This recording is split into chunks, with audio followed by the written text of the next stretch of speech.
Canadians shouldn't be asking, ooh, does Justin Trudeau actually want to separate? Of course not. But will Justin Trudeau fight with his very last breath to make sure that this Canada stays the Canada that we collectively know it can be? Absolutely. Why did you say other night, Justin? Oh, come on. Come on. I don't get tired of that clip. I bet Justin Trudeau does. Maybe not. It gets him lots of attention, and that's what he craves. And of course, he is the front runner in the Liberal leadership race, and the only one that most people in the press gallery seem to write about. Is that maybe a sign of press pack journalism? David Akin is our Ottawa bureau chief and someone that doesn't like the pack mentality when it comes to media coverage. And David, it is a real problem in this business, whether it's here on Parliament Hill or elsewhere, isn't it? It is. I mean, it's city halls in places, it's sports teams. I mean, the guys who cover the Jays, the guys who cover the Montreal Canadiens. It's something, if you go into the business, and I talk to young journalists about this all the time, think about your readers and viewers. And you know what? I have a news flash for you, Brian. Our readers and viewers are probably not the same ones as the CBCs, or the same when it comes to readers. The folks who read the Toronto Sun probably don't read the they might. We guess they don't read the Globe and Mail, or there's not a lot of overlap. And so, in any event, when I say to our journalists, I say, ask the questions our readers might be interested in, and ignore what the 300 people, that's how many members there are in the Parliamentary Press Gallery, ignore what the pack is all focusing on. Get away from that groupthink. It's hard to do. You have to constantly fight about it. And even more so, you get a lot of bullies in the pack, too, that want you to get back in the pack. Well, we'll talk about bullies in a second, but you were in India earlier this year with Prime Minister Harper, yes. And there was a good example of pack journalism. Fill us in on that, because it was fascinating from my vantage point to watch, but you were in the middle of it. Well, here's where the pack can help. So we're covering the Prime Minister. The pack can help and then turn into a problem. So we're covering the Prime Minister. He's traveling with India, and I've traveled lots with the PM. I go overseas a lot with him. And when he lands in a foreign country, there's a limo there, and it's got the local license plates on them. We got off the plane in India and we saw Ontario plates on the Suburban that PM was getting into. And what had happened, we all in India, the press all covering and said, this is a story, let's go snap some pictures. We got, why are these cars here? Why did the RCMP ship the cars over? So that's where the pack sort of gathered on the story at the scene. But then, here at home, we understand, I was overseas, at home, the story turns into how much of that cost, what a waste of money. And that was the PAC's approach to the fact that there was these armored vehicles in India. All the questions that were being asked. It was too expensive. And I was telling our folks, and my pursuit back in India was, forget about the cost. Why are they here? The why is the bigger question, because clearly the RCMP must have said there's a serious threat on our PM. This is a country that's killed two of its own prime ministers. Yeah. This is an area where he was going into areas that were linked back to what happened with Air India here in this country. Harper's been in India twice. I was there the first time and just recently. The first time he used local cars. The second time he showed up with his own. Why did the RCMP make that decision that there need to be extra security? I think that is the more useful question. That is, I think, what our readers and viewers are more interested in. But the PAC wanted to focus on the cost. And if you ask me why, and you may disagree with this, it's because they could use that to hammer the government. Oh, look at the, it's a liberal thing. And the PAC generally likes to hammer governments, but they hammer them in different ways. They hammer them in different ways, and they wanted to hammer this guy because they could say, Stephen Harper doesn't care about tax dollars. The rest of the time, they couldn't care about tax dollars. If he announced a new $18 billion social program, they wouldn't care. Well, but he spends a bit of money on cars.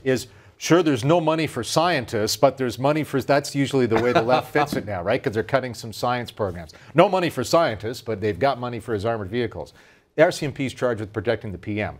I trust that the RCMP is going to do that. It used to have problems. We've covered problems in the unit that protects him. They're doing a better job now, and when they say we need cars, I want to know why. Okay, quickly tell me about bullies. Well, this gets back to, so now you're in Ottawa and you go to a press conference and you'll see people, I use the example of Paul Wells from Maclean's, and Paul and I get along okay. I think he writes funny sometimes, but here Paul will get on Twitter or something like that and start calling out journalists, why aren't they asking the questions that he would like to ask?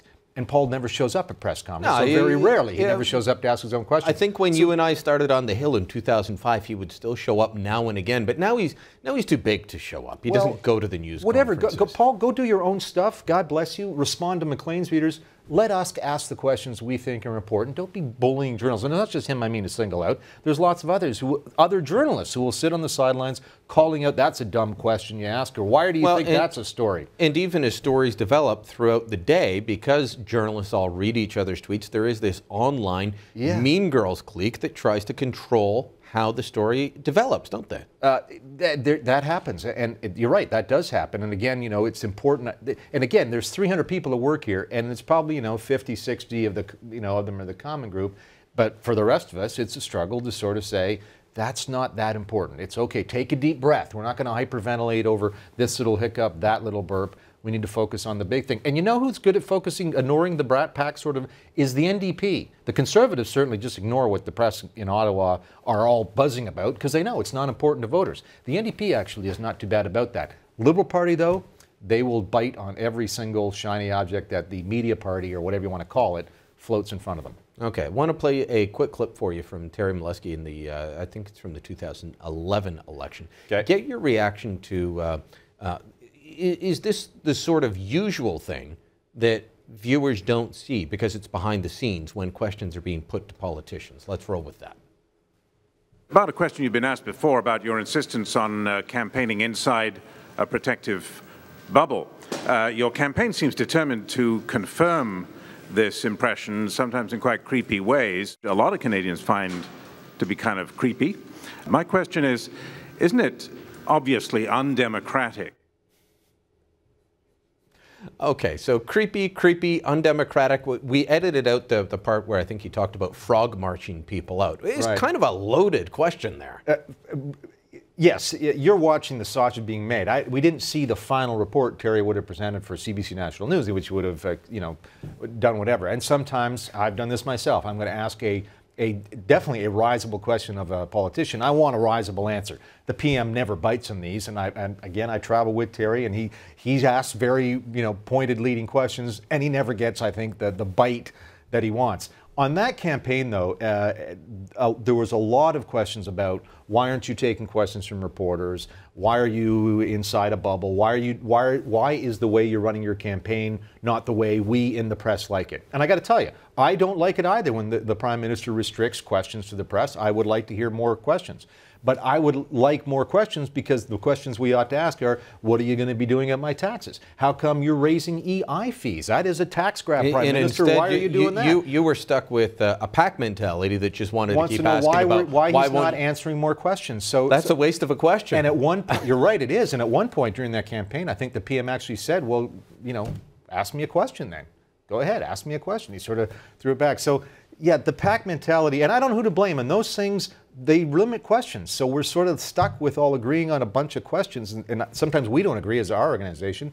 Is that the PM's fault? Is that the PMO's fault? They restrict questions. You go out with Ignacio or Leighton, they'll answer questions till the cows come home because they're in the opposition. So I don't know, a bit of pox in our house, a bit of pox in their house, but at the end of the day, I counsel young journalists, think of your readers and viewers and talk about things they're interested in, because I guarantee you they're not interested in the ins and outs of a bunch of journalists looking at their navel. And when I've talked to the young journalist, I've always used a fishing analogy. If all the boats are in one corner of the lake, are you going to go there and try and fish as well? Right. Or are you going to go find your own water? That's how I like to do it. David, thanks so much. Good talking to you again.